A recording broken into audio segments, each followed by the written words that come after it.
May 16th, 2025 Daily Bread. Passage 2 Kings, chapter 17, verse 24 to verse 41.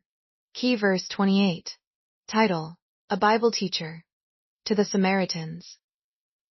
The king of Assyria brought people from Babylon, Cutha, Ava, Hamath, and Sepharvaim, and settled them in the towns of Samaria to replace the Israelites. They took over Samaria and lived in its towns. When they first lived there, they did not worship the Lord, so he sent lions among them, and they killed some of the people. It was reported to the king of Assyria, "The people you deported and resettled in the towns of Samaria do not know what the God of that country requires. He has sent lions among them, which are killing them off, because the people do not know what he requires."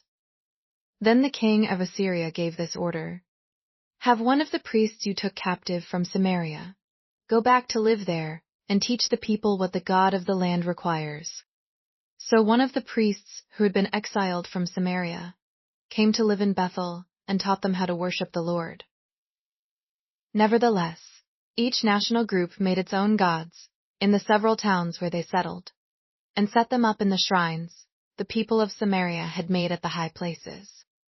The people from Babylon made Succoth-Benoth, those from Cutha made Nergal, and those from Hamath made Ashima. The Avites made Nebaz and Tartak, and the Sepharvites burned their children in the fire as sacrifices to Adramelech and Anamelech, the gods of Sepharvaim.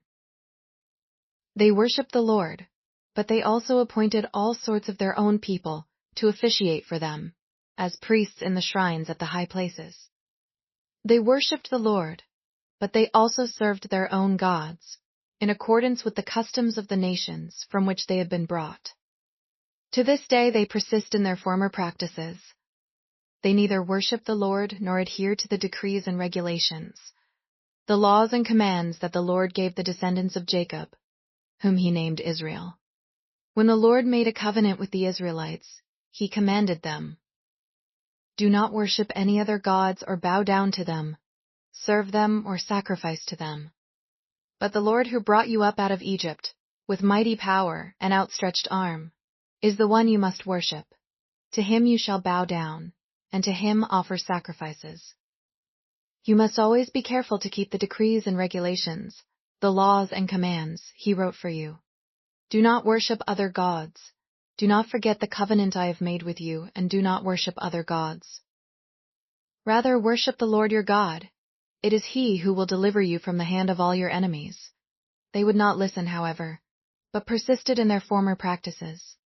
Even while these people were worshipping the Lord, they were serving their idols. To this day, their children and grandchildren continue to do as their ancestors did. Daily Bread Message. After the king of Assyria sent northern Israel into exile, he settled people from other nations in the towns of Samaria. Israel had been exiled as punishment for their grievous sins. But the Lord was still working to keep a witness to himself. When the Lord sent lions to attack the settlers, the king of Assyria received wise counsel and understood that the people needed to be taught to worship the God of Israel.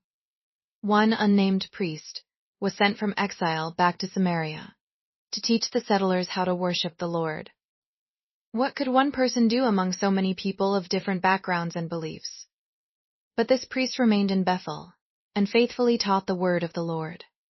It seems he did not succeed, because the people mixed worship of the Lord with worship of their own gods and idols. But a seed had been planted. Many years later, the Samaritans could hear the gospel from Jesus himself. Because the earth is always being resettled by a new generation of people who have not heard the gospel. Bible teachers are always needed.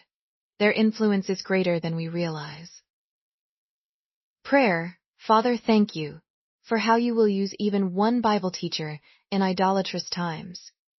Help me be faithful to my calling to shine your light in the world. One word. One Bible teacher's long-term influence.